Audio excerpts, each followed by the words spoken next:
The story of the Da Vinci Code is one of the most successful blurs between history and fiction ever created. Dan Brown didn't just write a book. He revived a 1,000-year-old conspiracy theory, claims that the world's most powerful institution, the Vatican, is hiding the physical bloodline of Jesus Christ. As of 2026, the fascination with this holy bloodline hasn't faded.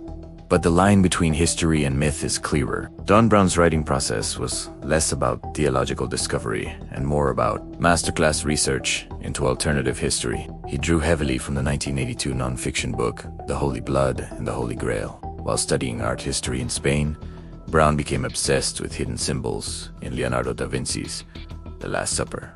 He noticed the figure to the right of Jesus traditionally. John the Apostle looks strikingly feminine. Brown famously included a fact page at the novel's start, stating that the Priory of Sion was real. This was a brilliant marketing move that convinced millions the fiction was grounded in absolute truth. In the story, the Priory protects the heirs of Jesus.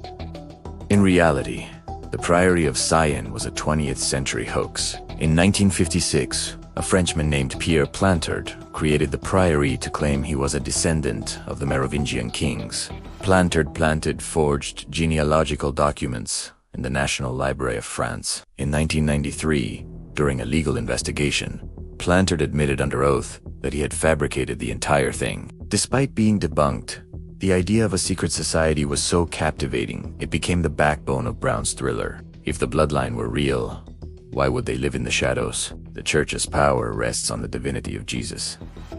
If Jesus had children, he would be a mortal man. This could potentially strip the Vatican of its divine authority. The Merovingian dynasty, the long-haired kings of France, are often cited as the key descendants. While the male line died out in the 8th century, believers claim the bloodline persists through various noble families today. To date, no DNA evidence or credible historical record exists to link any living person to Jesus. However, the myth remains powerful because it offers a human version of a divine icon. The Vatican has consistently denounced the Da Vinci Code as a castle of lies. They argue there is zero mention of a wife or child in the thousands of early Christian men. Gnostic Gospels like the Gospel of Philip were written centuries later and are viewed as allegorical, not historical. Dan Brown's novel is a masterpiece of suspense, but its facts are a tapestry of hoaxes and legends. The heirs likely exist only in our imagination, not because the Vatican is hunting them. The story persists because we are drawn to the idea that the truth is hidden and powerful secrets exist. Is the Vatican hiding the ultimate secret?